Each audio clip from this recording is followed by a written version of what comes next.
L'exposition a aussi beaucoup de dimensions différentes. C'est une célébration de l'œuvre d'Ethel, avec les œuvres, à peu près une centaine d'œuvres, je crois, mais qui datent de 1960, tout au début de, disons, son travail de peintre, pas son travail de poète, d'écrivain, mais de peintre, et jusqu'au présent. Et ça couvre en fait les dimensions, disons, pictorielles de son œuvre, parce qu'elle a commencé en fait à s'exprimer à travers le langage, c'est-à-dire la littérature, la poésie et aussi le journalisme, un commentaire sur l'actualité du monde. Un étudiant de la philosophie, elle est née au Liban. Elle a commencé les études en philosophie à Paris, et puis ensuite elle s'est trouvée dans les années 50 en Californie. Et de là, elle a commencé à peindre, elle a toujours maintenu sa pratique d'écriture, d'écrire. Elle est surtout connue dans le monde de la littérature pour son roman qui est considéré comme le roman exemplaire sur la guerre civile au Liban, C'est Paris Rose, qui a été publié en 1978. C'est quelqu'un qui est énormément admiré, justement dans le monde des lettres, aussi bien dans le monde des lettres partout dans le monde.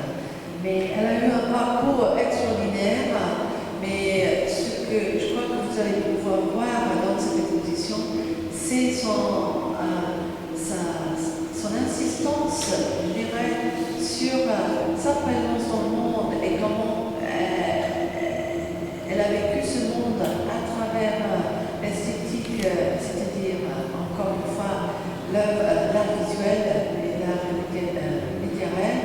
Et on peut voir aussi dans cette exposition comment les deux mondes se croisent. Son étoile est vraiment montée, et maintenant ces œuvres se trouvent dans les collections à musées partout au monde, et elle est reconnue comme un grand artiste contemporain de notre époque.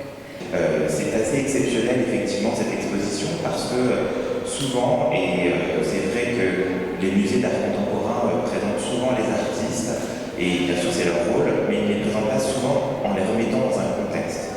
Et je pense qu'aujourd'hui c'est une des grandes forces de cette exposition, car même si elle a débuté à Berne, l'idée a germé, on va dire, avec bien sûr ce dialogue avec Paul Klee, cet artiste du mystère, cet artiste qui a profondément touché et inspiré Ethel à travers ses écrits, mais bien sûr à travers sa peinture, qui sans cesse se renouvelle et nous amène là où on ne s'attend pas. Et évidemment, c'est quelque chose qui est assez troublant avec l'œuvre de Paul Klee.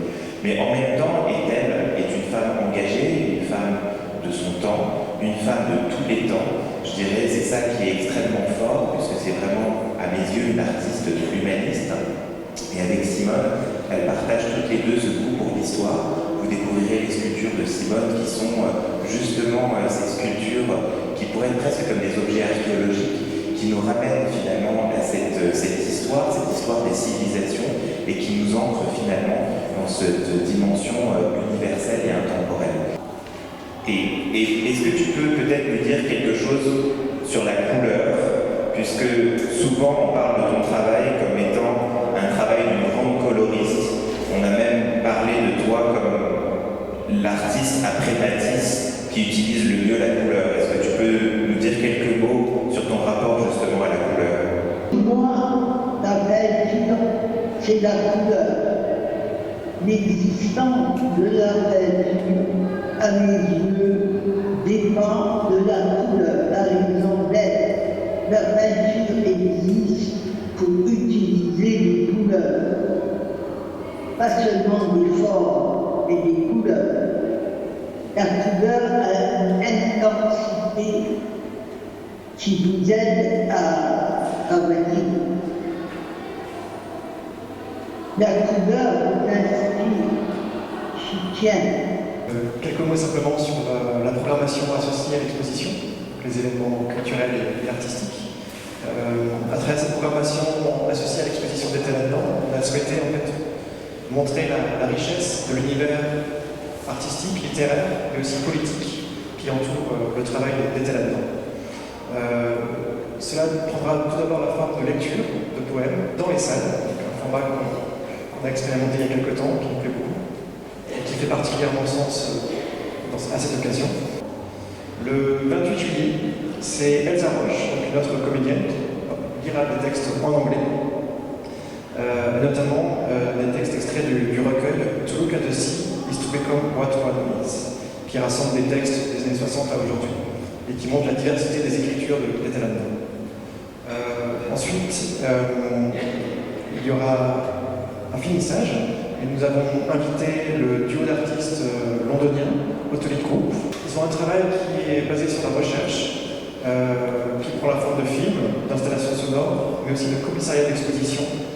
Un travail qui aborde des questions liées au monde aujourd'hui, à travers des notions telles que le post-colonialisme, l'histoire, et aussi le monde globalisé. Voilà, le film en fait qu'on présentera, accompagné d'une conférence, est un film qui est consacré à l'été là-dedans, qui s'appelle I See Infinite Distance Between Any Point and Another, qui date de 2012, et en fait qui s'intéresse notamment à un poème d'été là-dedans, qui prend cette image de la mer comme une métaphore aussi, pour parler du temps, du pouvoir. Voilà, donc cette question de la mer en fait traverse le travail de ces artistes. Ils ont développé cette notion de hydropolitics, donc comment la mer peut devenir une métaphore pour parler de politique.